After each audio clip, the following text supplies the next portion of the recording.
İyidir efendim, iyi. Sağ olun. Allah razı olsun. Sağlık sıhhat versin. Sağ olun, teşekkür ederim. Çadır vuruyor şimdi. Çalış bakayım sen de sonra. Değil mi? Tamam, aramadım.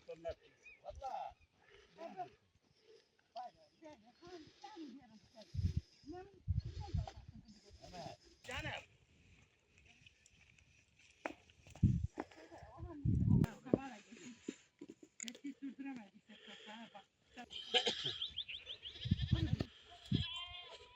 Çok seviyorlar. Gelin çok. Bunlar ataş çok sever. Gör, çekin bu. Ataşın çok şey. Sanki ses aldı. Oraya hiç görmedim bile. Ama bir şey var.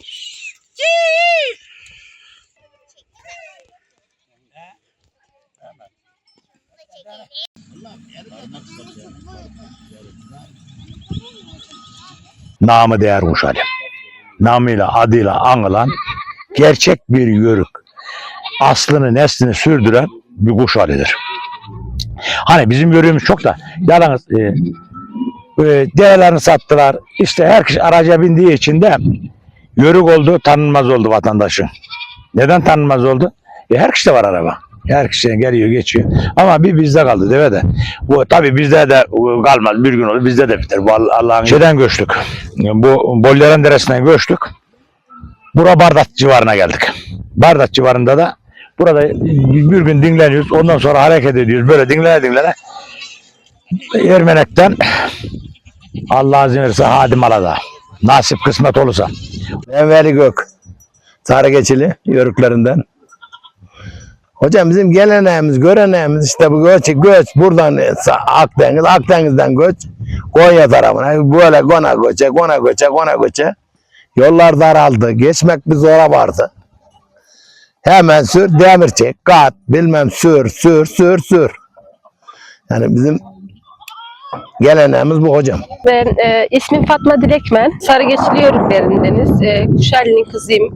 Doğma büyüme bu işi yapmakla meşgulüz. Develerle, keçilerle falan göçerek konarak gelip gidiyoruz. Yaşamımızı bu şekilde sürdürüyoruz.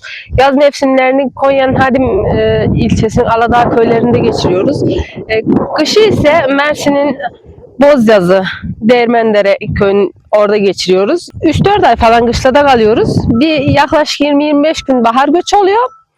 Bir 2 ay falan da güz göç oluyor. Şimdi güzün daha her taraf serbest olduğu için geç geliyoruz. Hem zaman geçmiş oluyor. Aşağılar bizim sahil kısmı yanık sağ olduğu için idare etmez diye biraz geç iniyoruz. Ocak aylarında falan iniyoruz yani. Yayla gittiğimizde mesela Mersin bölgesinden Konya bölgelerine gidiyoruz. Konya bölgelerinde yaylaya çıkıyoruz. Orada yaylıyoruz. Orada 6 ay kalıyoruz. Ondan sonra güz mevsimi. Ekim 10'u 15'i dediğinde bu Mersin tarafına yörükçülüğü neden boşlamıyorum biliyor musun? Öteden ebelerimin, dedelerimin mesleği olduğu için onun için bırakamıyorum. Ve de seviyorum yani.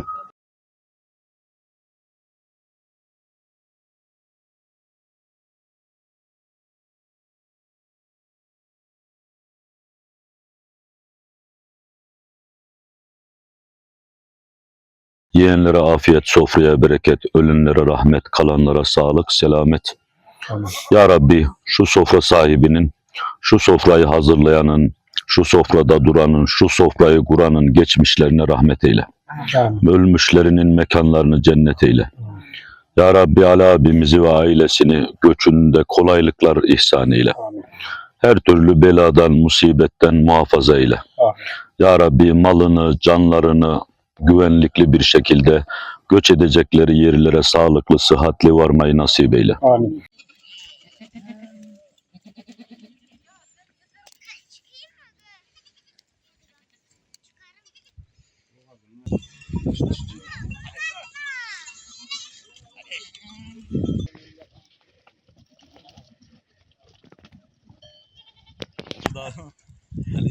Canım adam.